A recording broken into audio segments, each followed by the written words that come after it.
ایک چیز بس سمجھنے کی ضرورت ہے، جمہوری سسٹم بے شک اسلام کا بنایا ہوا نہیں ہے، لیکن آپ مجھے بتائیں اس وقت پاکستان میں ہم پہلی چیز میجورٹی میں نہیں ہیں، ہم اکثریت میں نہیں ہیں،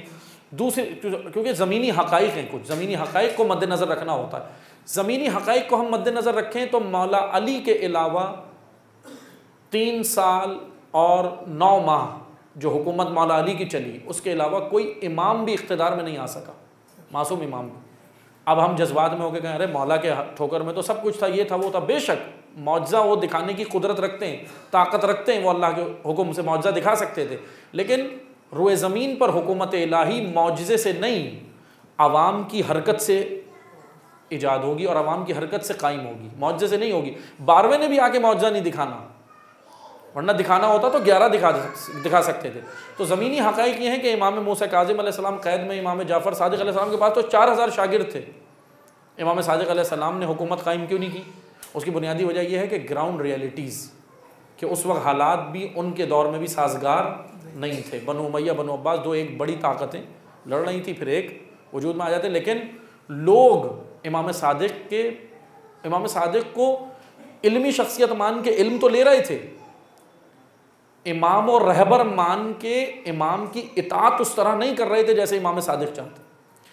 تو یہاں پہ بھی بنیادی وجہ یہی ہے کہ ہم اگر مثلا اس سسٹم کے اندر جاتے ہیں، کیونکہ یہ جمہوری نظام ڈیموکریسی بنائی فرانس نے ہے، ایسا ہی ہے نا، قرآن نے تو نہیں دی نا ڈیموکریسی، فرانسیسی نظام ہے، تو اس سسٹم میں جا کے کیا ہم امامت سے دور ہو جائیں گے؟ تو اس کا جواب ہے کہ نہیں، امامت کی جانب ہماری رغبت رہنی چاہیے۔ ہم دعائے عہد میں کیا کہتے ہیں؟ اللہم انا نرغب الیک فی دولت کریمہ، کہ پروردگارہ میری رغبت تو اس دولت کریمہ کی جانب ہے جو پوری روئے زمین پہ قائم ہوگی،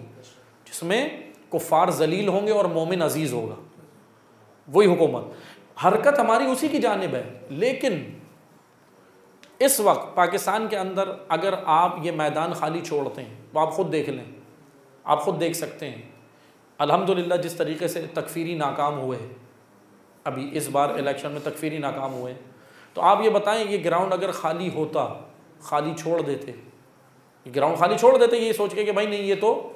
کفریہ نظام ہے، یہ تو فلاں ہے، یہ تو یہ ہے، تو پھر آپ اپنے حقوق کے لیے، ہم یہ نہیں کہہ رہے کہ پاکستان میں اس سسٹم میں جا کے جو اس سسٹم میں اگر جایا جا رہا ہے وہ تشیع کے حقوق کے لیے جایا جا رہا ہے، تشیع کی بقا کے لیے جایا جا رہا ہے، تشیع کی حفظ و سلامتی کے لیے جایا جا رہا ہے،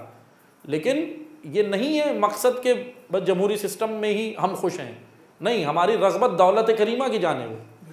رغبت امامت کی جانب ہے، لیکن گراؤنڈ ریئلٹیز کیا ہیں کہ آپ نے ملک میں رہ کے اپنے حقوق حاصل کرنے ہیں، دیگر چیزیں لینی ہیں، تو وہ آپ کیسے لیں گے؟